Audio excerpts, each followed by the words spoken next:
Après Interlagos, on enchaîne à Las Vegas, le strip va encore vibrer. On fait un tour complet, présentation du circuit et de son histoire récente, météo et diffusion Canal+, quelques actus du paddock comme d'habitude, et un petit focus sur la contre-performance de Piastri. Puis on va parler de mes pronostics pour la pole et le podium. Allez, les jeux sont faits.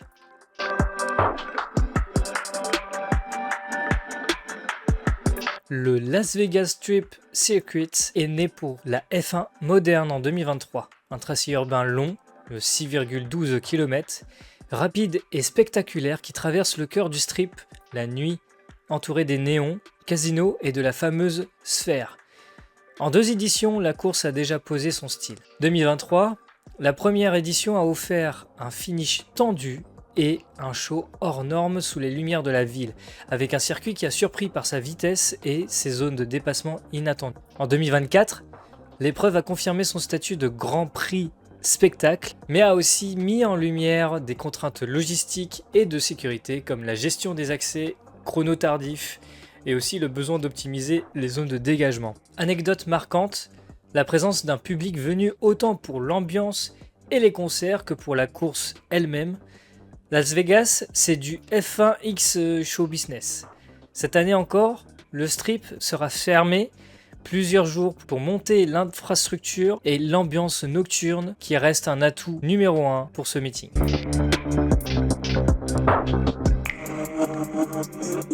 Prévision météo, nuit fraîche sur le strip, température basse pour la saison, autour de 8 à 12 degrés la nuit, et un risque d'averses isolées principalement jeudi et vendredi. Probabilité faible, mais réelle de pluie pendant les sessions, ce qui peut perturber le programme nocturne, mais n'ouvre pas pour l'instant de risque massif d'annulation. Les conditions peuvent toutefois compliquer les essais du soir et la gestion des pneus, donc vigilance météo indispensable. Les horaires de diffusion sur Canal+, pour les sessions principales, vendredi FP1 à 1h30 et FP2 à 4h50. Samedi, on passe sur la FP3 à 1h30 et les qualifications à 5h du matin. Et dimanche, course à 5h.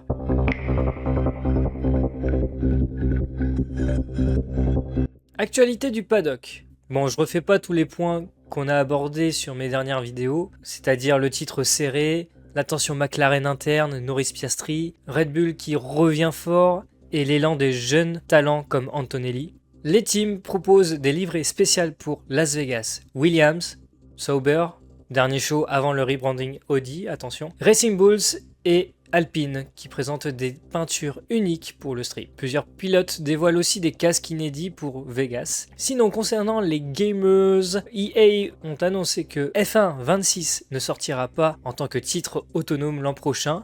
À la place, un DLC payant pour F1 25 intégrera la saison 2026.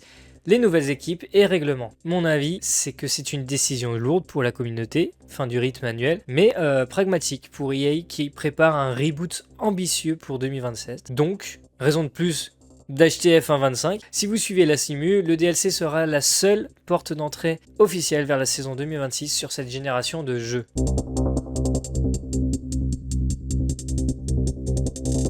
Le 31 août dernier, Oscar Piastri réalisait le hat-trick à Zandvoort.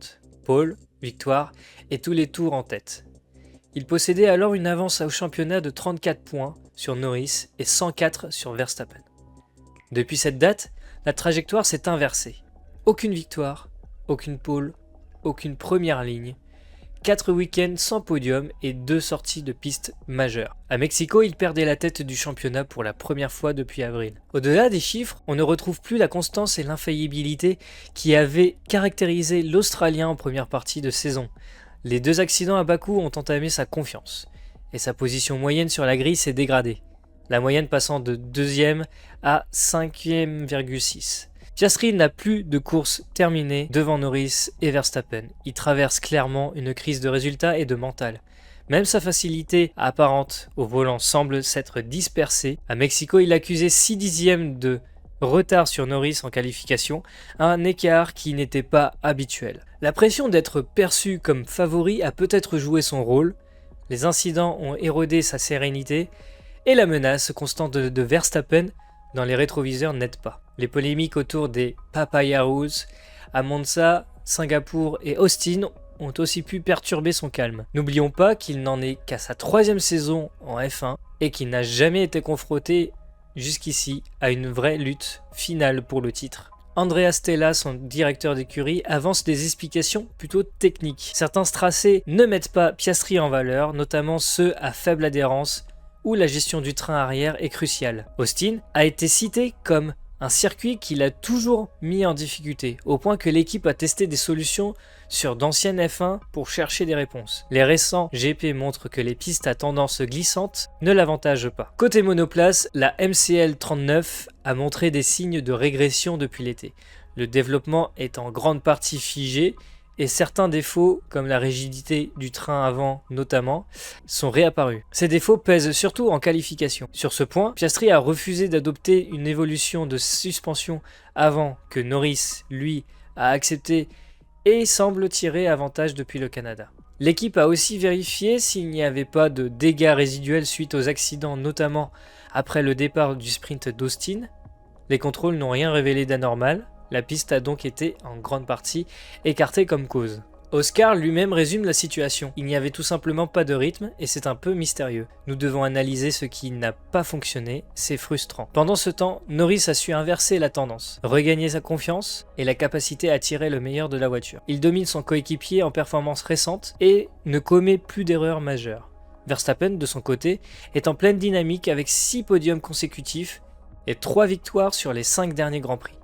Le néerlandais est donc une menace permanente. À Mexico, Piastri devient le premier pilote depuis Fernando Alonso en 2012 à perdre la tête du championnat à moins de 5 courses de la fin. Reste la question ouverte, Piastri pourra-t-il retrouver son niveau et devenir le 35e champion du monde de l'histoire de la F1 ? À vous de juger.